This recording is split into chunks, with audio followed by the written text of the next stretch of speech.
Welcome to the George Mason University Honors College celebration of student accomplishments for 2021. I'm Zofia Berg, Dean of Mason's Honors College, and your host today. Thank you so much for being with us in the virtual audience. Today's is the third of 4 celebrations we are hosting this week. Because of the motivation of our students and their determination to make use of the opportunities for achievement available to them through the Honors College, we have a lot to celebrate. And because of the generosity of our partners in the business community, we have scholarships to reward and encourage them. So you should see on the screen now the schedule of presentations. If you missed Monday and Tuesday, I believe you can see them on our YouTube channel. Tomorrow at noon, we'll be celebrating our Honors College Service Award winners, and we hope you'll join us for that. So before we get started in welcoming our awardees and acknowledging them, I'd like to ask you to join me in welcoming our special guests, longtime friends and supporters of the Honors College, Mr. Dexter Odin of Odin, Feldman, and Pittleman, PC, and Dr. Jerry Gordon, former president and CEO of the Fairfax County Economic Development Authority. Dr. Gordon was also the first and founding chair of the Honors College Advisory Board.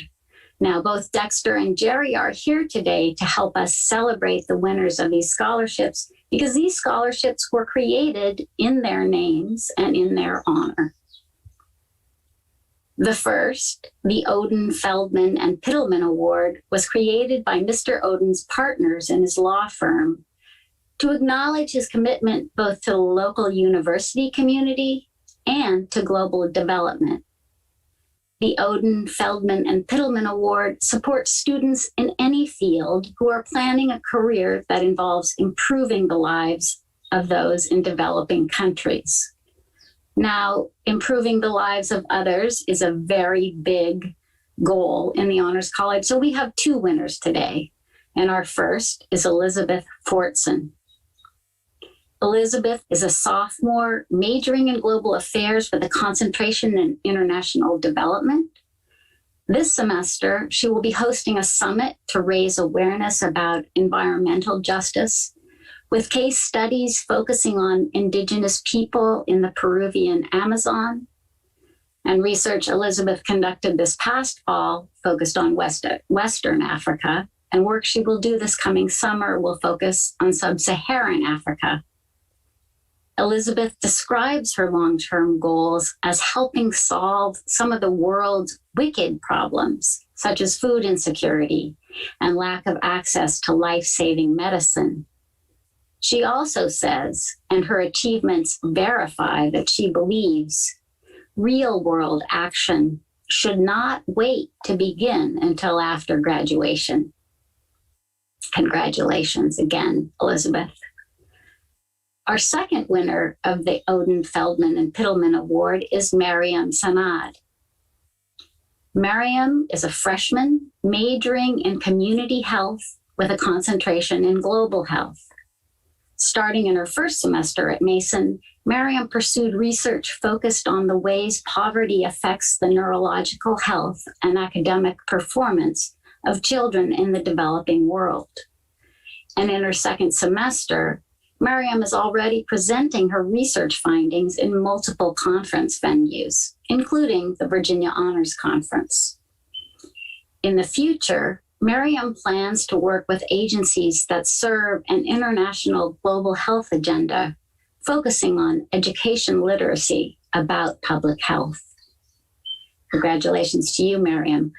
And now I'd like to invite Mr. Dexter Odin to say a few words.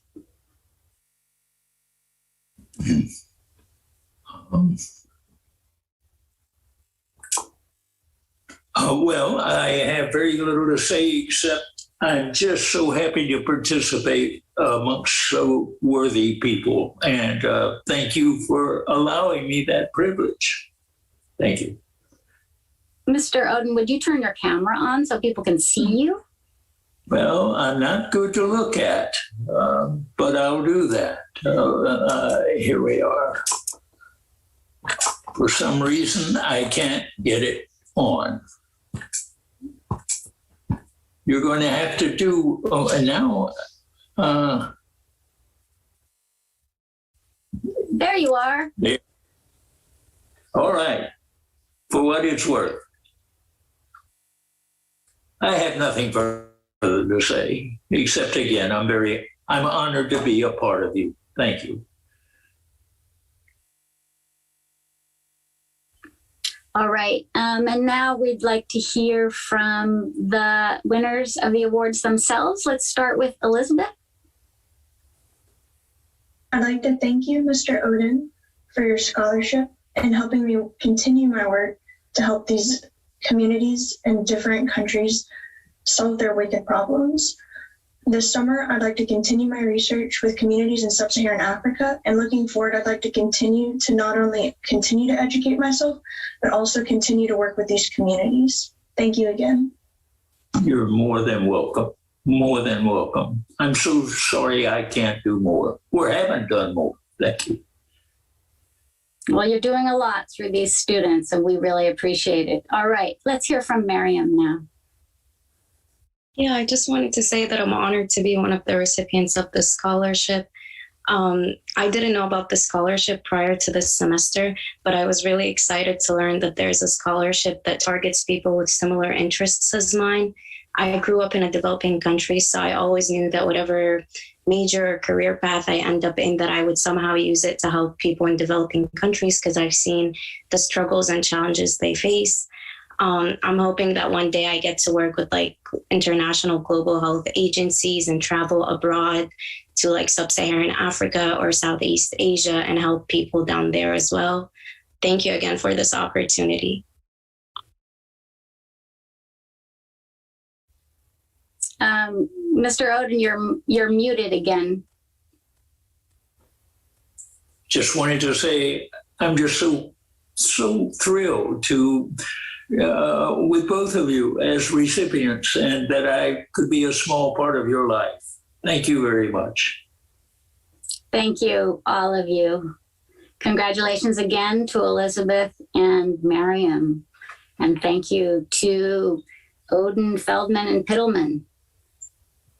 All right, our next award today is the Dr. Gerald L. Gordon Scholarship.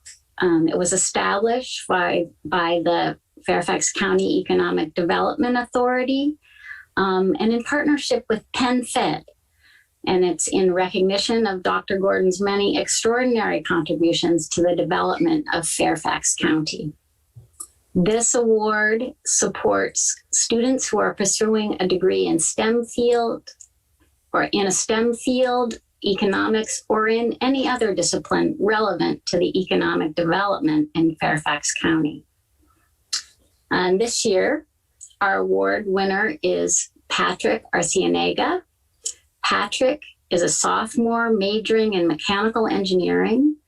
He is an alumni of the early identification and student transition empowerment programs, and he gives back so much as a mentor for current students in those programs. Patrick's long-term goal, in my understanding, is to design the automobiles of the future. And I'm very glad to imagine that in the hands of someone as capable as Patrick. And now I'd like to invite Dr. Gordon to say a little more to Patrick. Well, thank you, Dean Burr and Patrick. It's a pleasure to meet you, albeit at a distance. If Elizabeth and Miriam remain on the line, I'd like to say to you that you are most honored by any affiliation with Mr. Odin, truly one of the leaders in the community and a huge supporter of many important works in the community, including the Honors College. Patrick, we've not met, but I've had the opportunity to speak to Dean Burr and about you and to look at your resume and learn a little bit about you. And I've concluded that it's a great pleasure to have my name affiliated with yours, even for a few moments, if only for the sake of this award. You've certainly performed quite admirably in the classroom. and made all the more impressive by the manner of the courses you take, engineering and physics and calculus. But allow me to step aside for just one moment to mention to you that once you've used the word calculus, the adjective advanced seems sort of redundant to me. I remember calculus as being as advanced as I could handle, so going beyond that is most impressive. These are certainly not the easy A courses that my colleagues pursued when I was at your age. I think you're going to find over the course of your academic studies and your career that there are many very smart, high achieving individuals with whom you will compete. But I think that what separates you from some of your colleagues is your contributions to other Latino students who are trying to negotiate the academic experience for the first time. Your activities with mentoring and counseling programs speak of a certain selflessness and leadership qualities that will set you apart, not only now, but throughout the course of your career, both academically and professionally. So it's a great honor to be associated with you in this small way. And it's a great relief that I'm not graduating from college now and having to compete with you and your colleagues. I wish you all the best and congratulations, Patrick. Thank you so much, Dr. Garden. And we are also thrilled that you are also wearing your Honors College polo proudly, as am I. And now I'd like to invite Patrick to say whatever he would like to say. Yeah, thank you so much, Dr. Gordon. I guess I'd like to first thank you and, of course, the donors for creating such a wonderful opportunity for STEM-related students, such as my position. I'd also like to thank my family, friends, and Mason staff that support me through my journey and to accomplish my goal to someday work in the future of cars, designing them, creating them, creating new technological innovations. This award doesn't just mean, aid for my journey, but it also means a lot in the sense of building confidence. Being a STEM major, it is hard to go through that path and essentially keeping both your consistency and your persistency to stay at the same level from when you begin. And so, being awarded such a great opportunity and award is just very, very confidence boosting, and it makes me feel wonderful. And I'd like to really thank you, Dr. Gordon. And I hope I can get to meet you personally someday. And, maybe we can have like lunch or something and just be able to talk back and forth, because I really appreciate it. And I'd love to get to know you. Thank you. And we will be certain to arrange for that possibility. Well, thank you so much. Congratulations again to Patrick, to Elizabeth and Miriam. And thank you to Jerry and to Dexter for being here. I also want to say a thanks to our behind the scenes communications team. What a team. We are so impressed and so grateful. And then I'd just like to remind the audience, thank you for being here. But please also join us tomorrow to attend the service awards, where we'll be acknowledging the students who, many students in the Honors College do service, probably I would say most, but this is a group that has particularly given in support of the Honors College. Thank you so much. We'll see you tomorrow.